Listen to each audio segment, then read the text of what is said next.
만일 그들이 우리 주 대신 구주 예수 그리스도를 알므로 세상의 더러움을 피한 후에 다시 그 중에 얽매이고 지면 그 나중 형편이 처음보다 더 심하리니 의의 도를 안 후에 받은 거룩한 명령을 저버리는 것보다 알지 못하는 것이 도리어 그들에게 나으니라. 참된 속담에 이르기를 개가 그 토하였던 것에 돌아가고 돼지가 씻었다가 더러운 구덩이에 도로 누웠다 하는 말이 그들에게 응하였도다. 아멘. 할렐루야. 오늘 예배부터 차량 운행이 시작이 되고 또 주일학교부터 예배도 이제 시작이 되었습니다. 하나님께 감사를 드립니다. 물론 온전히 다 예배가 또 모든 부분이 회복이 되지는 않았지만 그래도 이 정도까지라도 회복하게 하시니 또 하나님께 감사를 드립니다. 코로나19에 대한 백신 접종이 한창 이루어지고 있습니다. 저도 금요일에 엊그제 자녀 백신 원래대로 한다라고 하면 8월 달에 이제 제 차례가 되더라고요. 40대가. 그래서 조금 더 빨리 맞으려고 자녀 백신을 열심히 클릭을 했는데 저번 주 금요일에 자녀 백신을 산의의원에서 맞았습니다. 그래서 어제 저녁까지 고생 좀 했어요. 열이 떨어지지도 않고 몸살기가 있고 너무나도 많이 힘들었는데 좀 걱정을 했어요, 사실은. 그런데 오늘 새벽에 다행스럽게도 열이 다 내리고 또 온전히 회복이 되어져서 하나님께 감사를 드렸습니다. 주일은 우리 영혼의 백신을 맞는 날이다라고 생각을 합니다. 예배와 섬김, 헌신의 날이고 또 말씀을 받는 날이기 때문이죠. 여러분, 코로나 백신 주사를 우리가 아무리 맞아도 부작용이 있잖아요. 또 죽는 사람도 있고 사실 불안한 부분들도 있습니다. 하지만 영혼의 백신은 부작용이 없다라는 사실을 믿으시기를 바랍니다. 반드시 주님께서 책임져 주시는 거예요. 이 영혼의 백신 주사는 맞으면 맞을수록 좋잖아요. 그것을 꼭 생각을 하시고 영혼의 백신 주일날엔 내가 꼭 맞아야 되겠다 이렇게 생각을 하시면서 예배 생활에 힘쓸 수 있는 우리 모두가 될 수 있기를 바랍니다. 어떻게 신앙생활 하는가는 중요합니다. 왜냐하면 신앙생활 하는 모습을 통해서 참 신앙인지 아닌지가 구별이 되기 때문이죠. 베드로가 베드로 전후서를 기록할 때 당시 상황은 그리스도인들이 엄청난 박해와 고통을 겪고 있었을 때였습니다. AD 64년에 네로 황제가 로마 대화재 사건을 그 책임을 기독교인들, 그리스도인들에게 전가를 시키면서 기독교 박해가 본격적으로 이루어지게 되었어요. 그리고 나서 이 박해는 이제 로마 전국으로 확대가 됩니다. 대대적으로 이제 박해가 일어나게 되는 거죠.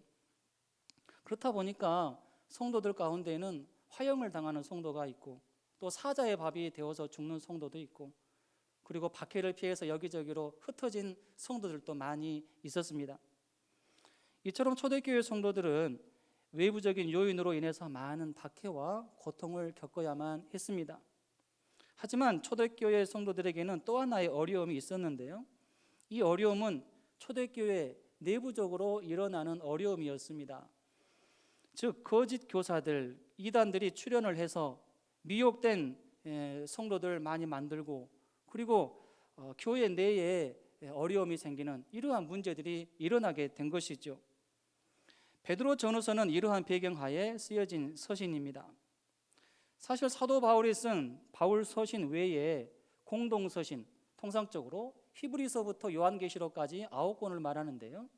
이 공동 서신의 전체적인 주제는 초대교회 성도들이 맞닥뜨린 이 로마 제국의 박해와 또 이러한 이단들에 대해서 어떻게 대처해야 되는가, 이 부분이 전체적인 주제라고 할 수가 있습니다. 우리는 이 공동 서신의 메시지를 통해서 우리가 이 땅에서 신앙생활 하는 가운데 박해가 있고 어려움이 있지만 이러한 박해와 어려움을 어떻게 이겨낼 수 있을까, 그 방법을 배울 수 있어야 하겠습니다. 우리 성도들은 참 신앙인으로서 살아야 합니다. 초대교회 성도들이 신앙생활을 했던 시대와 오늘날의 시대는 많이 다릅니다. 그러나 그때나 지금이나 똑같은 것이 있는데 바로 그때에도 초대교회 시대에도 참 신앙인이 있었고 또 거짓 신앙인도 있었다라는 거죠. 오늘날에도 마찬가지로 참 신앙인이 있는가 하면 거짓 신앙인이 있다라는 것이죠.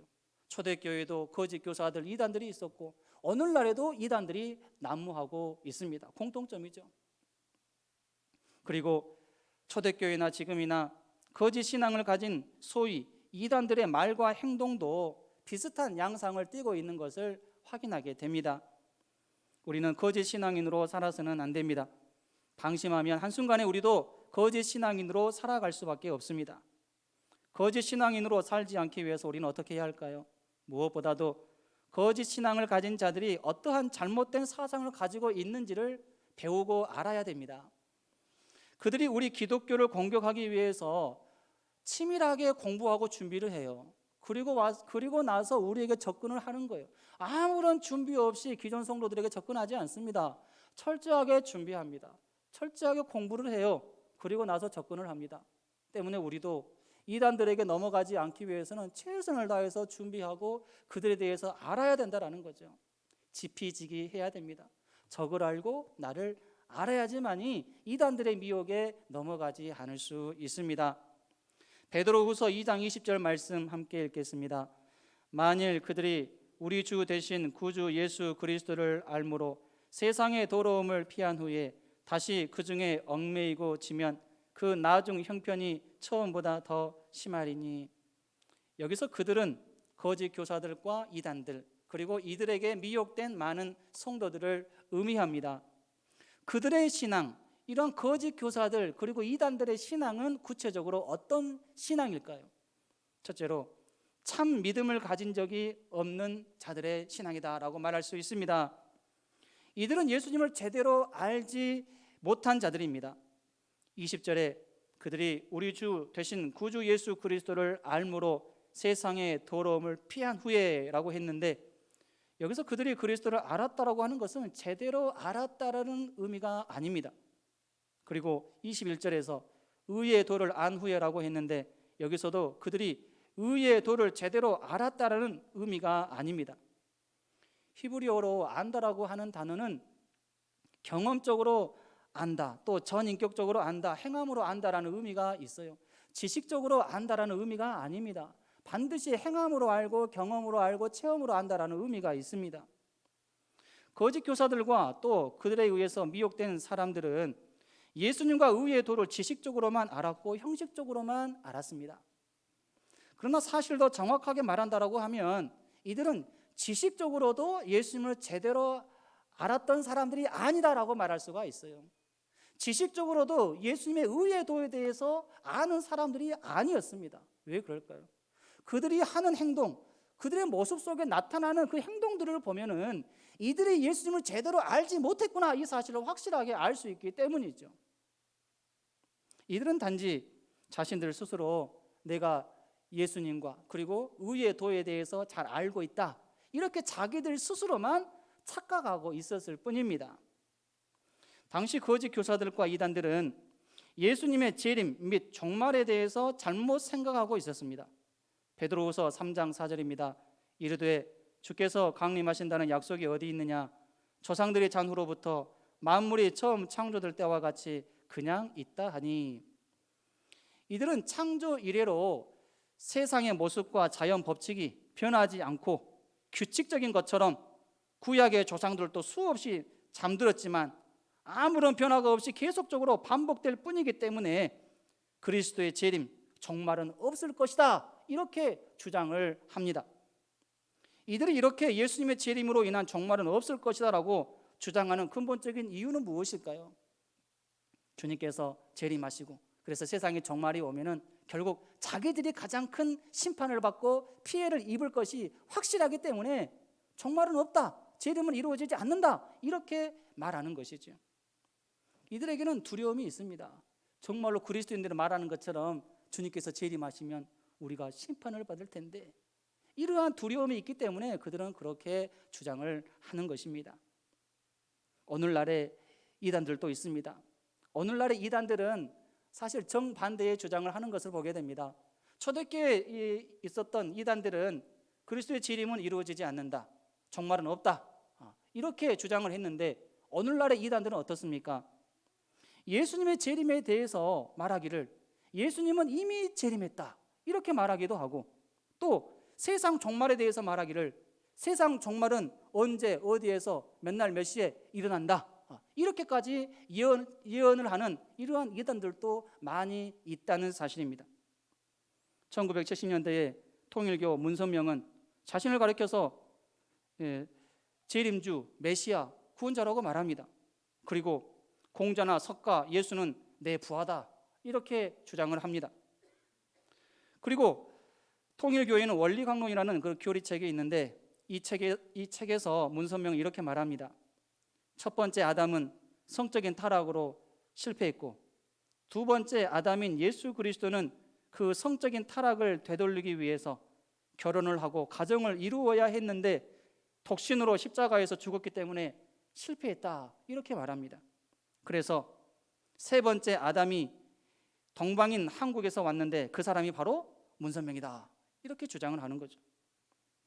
문선명은 1990년대, 2000년대에 접어들면서 본인뿐만 아니라 본인의 아내도 구세주, 재림주, 메시아라고 공식적으로 세상에 알리게 됩니다. 이러한 내용들이 원리강론 안에 다 담겨 있습니다. 2012년도에 문선명이 죽었음에도 불구하고 통일교 신도들은 여전히 문선명을 신격화하면서 그를 섬겼습니다. 그리고 2000년대에 접어들면서 문선명의 부인 한학자, 이 한학자도 자신을 가리켜서 구세주, 메시아, 재림주라고 주장합니다. 지금도 그렇게 주장을 하고 있습니다. 그리고 신천지는 예수의 영이 이만희에게 임했다라고 그렇게 말하고, 이만희 자신을 가리켜서 진리의 영, 또 다른 보혜사, 또 보혜사 성령, 이긴자라고 부르면서 신격화하는 것을 보게 됩니다. 미국에서 들어온 이단으로 잘 알려진 안식교, 이 안식교도 어떻습니까? 1844년에 지구에 종말이 온다고 주장했습니다. 하지만 1844년에 종말이 오지 않자 안식교인들이 큰 실망을 하게 됩니다. 큰 실망을 했지만 그 단체에서 빠져나올 생각은 또 하지 않아요. 계속 그냥 거기에 머물러 있습니다. 오히려 안식교에서 교리를 바꿉니다. 예수님이 오셨다. 하지만 저 하늘에 있는 지성소에 들어가셔서 우리 인간들을 조사하고 심판하고 계신다. 이렇게 교리를 수정을 하면서 다시금 이단 신도들, 자기 신도들을 관리하게 되는 것이죠. 안식교의 영향을 받은 한국 이단도 있습니다. 바로 하나님의 교회 세계복음선교협회, 즉 안상홍 증인회가 있습니다. 안상홍은 1844년 종말론 실패에 대해서 그 나름의 해석을 시도하면서 이렇게 주장을 했습니다. 성경을 보면 지성소를 짓는데 168일이 걸렸고, 성경은 하루를 1년으로 계산을 하니까 1844년에 168년을 더하면 2012년이 된다. 그래서 2012년이 종말이다. 세상 종말이 그때 올 것이다. 이렇게 주장을 했습니다. 여러분, 그러면 그때 세상에 종말이 왔을까요? 종말이 왔으면 지금 우리도 존재하지 않았겠죠. 지금은 2021년입니다. 여호와의 증인도 1914년에 종말이 온다고 주장했습니다. 그러나 1914년에 종말이 오지 않자 여호와의 증인은 이렇게 또 설명을 합니다. 1914년 하나님의 왕국이 도래했으며 예수님이 하늘에서 왕으로 즉위했다. 이렇게 또 교리를 살짝 바꿉니다. 사회적으로 많은 논란을 일으킨 이단 은혜로 교회 신옥주가 있습니다. 이는 성경에 대한 해석의 큰 권한이 본인에게 있다라고 주장을 했습니다. 그리고 한국에 종말의 때가 곧 닥칠 것이다. 이 종말을 피하기 위해서는 남태평양의 피지라는 곳으로 가서 대피해야 된다. 그곳으로 가야 된다. 그래야 살 수가 있다. 이렇게 주장을 했는데 실제적으로 약 600명의 신도 중에서 이 말을 그대로 듣고 약 400여 명의 이 신도들이 피지 섬으로 갔습니다. 지금까지 그곳에 살고 있습니다. 정작 신옥주는 어떻습니까? 신옥주는 폭행죄, 공동상해죄, 아동학대죄로 6년형을 받고 감옥에 들어가 있습니다. 신천지는 또 어떻습니까? 신천지는 신도수가 14만 4천 명이 되면 신도들이 모두 육체 영생을 하고 새하늘과 새 땅에서 세상을 다스리는 왕같은 제사장이 된다라고 가르쳐 왔습니다. 그런데 지금 신천지의 신도수는 14만 4천 명이 훨씬 넘었어요. 그렇다 보니까 신천지에서 또 교리를 바꿉니다. 어떻게 바꿨을까요? 14만 4천은 그냥 14만 4천이 아니라 하나님 마음에 합한 자의 숫자가 14만 4천이 되어야 한다, 이렇게 바꿨습니다. 그러면 누가 하나님의 마음에 합한 사람인지 그것을 누가 정할까요? 도무지 그들의 속셈은 알 수 없습니다. 계속해서 신도들을 붙잡아두기 위해서, 계속해서 그들의 헌신을 착취하기 위해서 온갖 방법을 다 사용하는 것을 보게 됩니다. 이렇게 초대교회나 오늘날이나 마찬가지로 이단들은 주님의 재림과 종말에 대해서 잘못된 교리로 많은 사람들을 미혹하고 세뇌 교육합니다. 그들의 말은 하나같이 모두 거짓말입니다. 때문에 우리는 이러한 이단과 이단 사상에 미혹되지 않도록 각별히 조심해야 합니다. 이단들에 대해서 잘 모르면 그들을 가까이 하지 않아야 됩니다. 가까이 하지 않으면 아무런 문제가 생기지 않아요. 그런데 내가 이단에 대해서 잘 모르니까 한번 알아봐야 되겠다라고 하면서 그들과 가까이 하게 되면 어떻습니까? 결국 다 빠지게 되어 있어요. 이단에 대해서 잘 알기를 원한다라고 하면은 이단이 아닌 목회자, 그리고 이단 전문가를 통해서 배울 수 있어야 됩니다. 그들을 통해서 교육을 받아야 됩니다. 이단들은 성경의 조각 지식을 활용을 합니다. 자기들의 교리에 유익한 이러한 구절들만 많이 사용을 한다라는 거죠.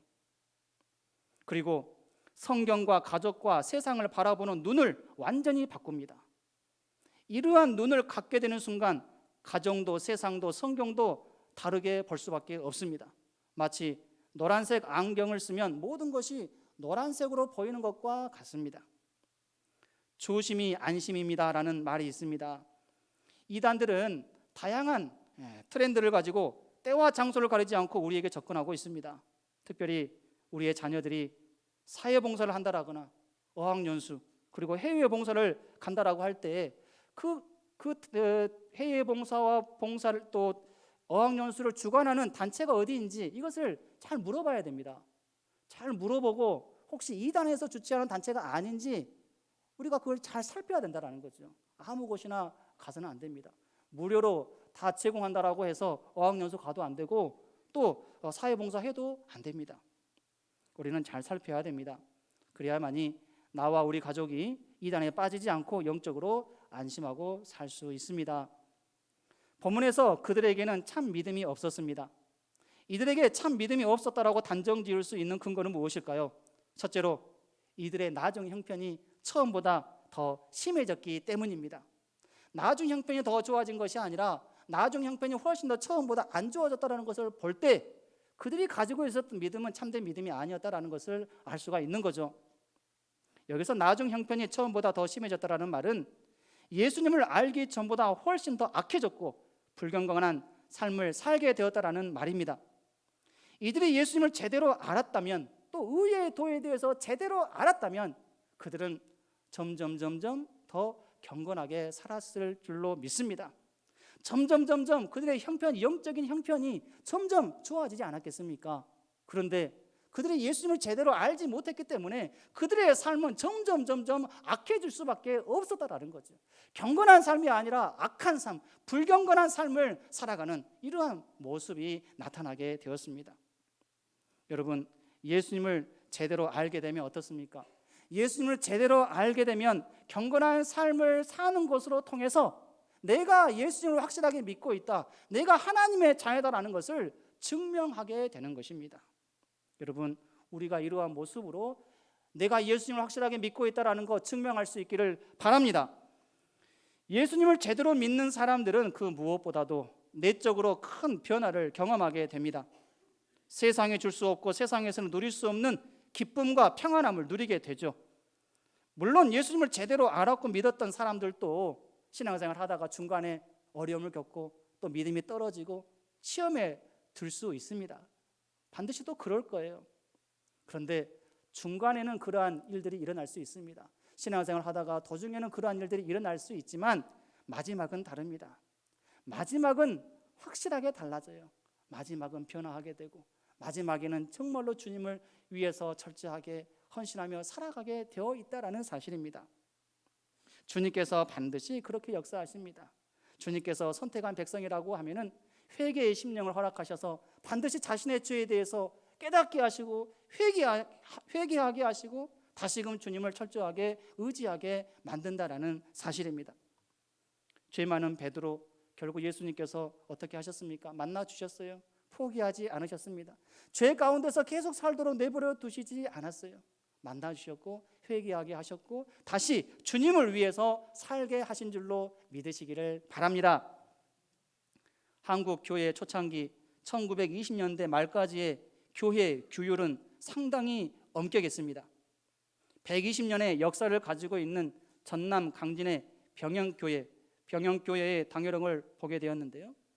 그 기록을 보니까 상당히 이 교회법이 엄격했음을 확인하게 됩니다. 당회록에 의하면 1. 믿지 않는 사람과 결혼한 사람, 2. 술 마시는 교인, 3. 주일에 상점을 본 교인, 4. 교회 출석이 불량한 교인, 5. 주일에 머슴에게 일 시킨 교인, 6.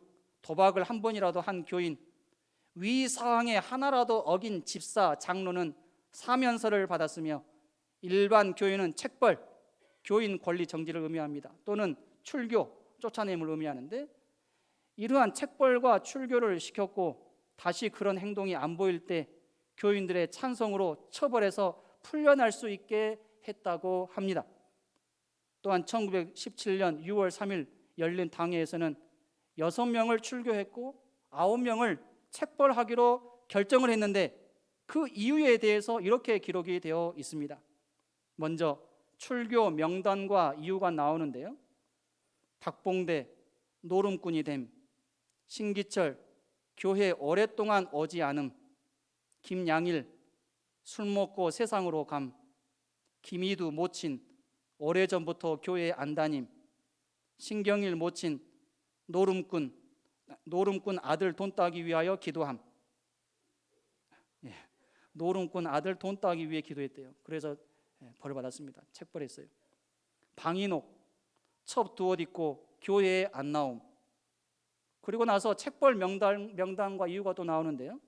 보니까 최봉동 주일 범함, 정영주 노름함, 최사막댁 주일 범함, 김치용 제사 지냄, 김여일 딸 이방으로 시집 보냄, 최남현 주일 범함, 최하나 주일 범함, 최영숙 모친 주일 범함, 김옥출 주일에 전방봄. 여러분, 책벌과 출교의 이유로 가장 많이 나온 것이 무엇입니까? 주일을 범했다는 거예요. 이게 제일 많이 나옵니다. 그만큼 과거 교회에서는 어떻게 신앙생활을 해야 되는지 확실하게 가르쳤다라는 것을 알 수가 있고 또 온 성도들도 그 책벌 또 그 출교를 당연하게 여겼다라는 것 또한 알 수가 있습니다. 이러한 기록이 오늘날 교회에서 신앙생활하는 저나 여러분에게는 잘 이해가 되지 않고 정말 그렇게 징계했을까? 너무 심하게 한 것 아니냐? 이렇게 생각이 되는 것이 사실입니다. 하지만 과거 교회는 분명히 이렇게 징계했습니다. 병영교회뿐만 아니라 이러한 기록은 아주 많습니다. 대부분의 교회가 그렇게 징계하는 것을 당연하게 여겼습니다. 이러한 기록을 마주하게 될 때면 과거 선배들의 신앙이 얼마나 경건한 신앙이었고 얼마나 경건하게 신앙생활을 하려고 노력을 많이 했는가를 알 수가 있습니다. 그리고 반대로 지금 우리의 신앙은 얼마나 나태하고 게으른 신앙인가 또한 알 수가 있습니다. 여러분, 사람은 원래 악한 성향이 있어서 죄를 지었을 때 약하게 징계하면 그만큼 죄악된 행동을 끊는데도 시간이 많이 걸립니다. 그런데 처음에 죄를 지을 때 강하게 징계하면 창피해서라도 죄악된 행동을 빨리 끊게 되는 것을 보게 됩니다. 그런데 오늘날 우리 교회를 비롯한 한국 교회에서는 권징이 쉽게 이루어지지 않고 있습니다. 목회자로서 무거운 책임감을 느낍니다. 그리고 성도들도 권징을 잘 받아들이지 못하고 권징을 받으면 오히려 공격적으로 돌변해서 신앙을 포기하고 교회의 대적자가 되는 사례가 많은 것을 볼 때 주님 앞에서 너무나도 부끄럽고 안타까울 뿐입니다. 만약에 병영교회의 당회록에 기록된 것처럼 오늘날 그렇게 권징을 실시한다라고 하면 어떻게 될까요? 교회에 남아있는 성도는 아마 거의 없을 거라고 생각을 합니다. 여러분, 중요한 것은 무엇입니까? 예수님을 제대로 알고 제대로 믿는다면 반드시 삶 속에 경건한 모습이 열매로 나타나야 된다는 것입니다. 예수님을 믿지 않을 때보다 더 경건한 모습이 나타나야 되지 않겠습니까? 거룩하신 예수님을 아버지로 부른다면 자녀도 당연히 닮아가야겠지요. 본문에서 그들의 신앙에 참 믿음이 없었다는 근거 또 무엇일까요? 이들은 주님의 명령을 저버렸다는 것입니다. 여기서 저버렸다라는 말은 주님의 말씀과 복음을 적극적으로 대적하고 배도했다라는 말입니다. 무식한 사람이 영감하다라는 말이 있는데 여기서 무식하다라는 이 말은 주님에 대해서 아는 지식이 없다, 주님에 대해서 무식하다, 이러한 부분에 있어서 무식입니다. 주님을 아는 부분에 있어서 제대로 배우지 못했고 깨닫지 못했고 알지 못하는 사람이 무식한 사람이라고 말할 수 있죠. 이들은 반드시 주님을 대적하는 자세로 나아가게 되어 있습니다. 여러분, 마귀는 예수님에 대해서 정확한 지식을 알고 있었어요. 예수님은 하나님의 아들이시다, 이 사실 정확한 지식을 가지고 있었습니다. 그런데 이 마귀가 얼마나 악하게 삽니까? 얼마나 악한 일들을 주도합니까? 하물며 주님에 대한 지식을 제대로 알지 못한 사람은 어떨까요? 주님에 대한 정확한 지식을 알고 있는 마귀도 그렇게 악한 일을 하는데 주님에 대해서 제대로 알지 못한 사람은 당연하겠죠. 더 악한 일을 하지 않겠습니까? 참 믿음이 있는 사람은 절대로 주님의 명령 저버리지 않습니다. 대적하지 않고 배교하지 않습니다. 물론 믿음이 강하지 못해서 흔들릴 수는 있고 더 충성하지 못할 수는 있어도 절대로 대적자로는 살지 않습니다. 교회를 대적하지 않고 예수님을 대적하지 않고 목회자를 대적하지 않고 성도들을 대적하는 이러한 악한 일을 하지 않습니다. 이러한 악한 일들은 참 믿음이 없는 사람들이나 하는 행동이죠. 불신자나 이단들이 하는 행동입니다. 존 웨슬리는 감리교 창시자입니다. 우리는 그를 가리켜 경건주의자라고 부릅니다. 웨슬리는 이렇게 말합니다. 우리 기독교인들이 복음에 대해서 할 수 있는 것 두 가지이다. 하나는 그 복음을 믿는 것이고 또 하나는 그 복음대로 사는 것이다. 믿는 것과 사는 것이다, 이렇게 말했습니다. 우리는 믿는 것은 그래도 어느 정도 잘 믿는 것 같아요. 그런데 믿는 대로 사는가, 복음대로 사는가, 이 질문 앞에서는 참으로 부족함을 많이 느끼게 되는 것이 사실입니다. 우리의 신앙은 말뿐만이 아니라 행동까지도 포함이 됩니다. 만약 우리 신앙인들이 교회 안에서는 손들고 눈물을 흘리면서 찬송하지만 교회 바깥에서는 사람들에게 손가락질 받는 이러한 삶을 산다면 과연 그 사람을 가리켜 누가 참된 그리스도인이다라고 말할 수 있겠습니까? 또한 본문에서 그들은 개, 돼지와 같은 자들이라고 말하고 있습니다. 유대인들에게 있어서 개, 돼지는 부정한 동물입니다. 절대로 가까이 하지도 않고 먹지도 않습니다. 그런데 이러한 유대인들은 예수님을 가리켜서 개, 돼지로 취급을 했습니다. 예수님을 상종하지 않아야 될 자로 여겼고 예수님을 결국 십자가형 당하게 했습니다. 예수님뿐입니까? 예수님을 사랑하고 예수님의 복음을 전하는 그리스도인들도 상종하지 않아야 되는 개와 돼지로 여겼습니다. 그들을 더 죽이지 못해 안달이었고 최선을 다해서 죽였습니다. 유대인들뿐만 아니라 거짓 교사들과 이들의 미혹된 자들이 이러한 악한 일들을 했습니다.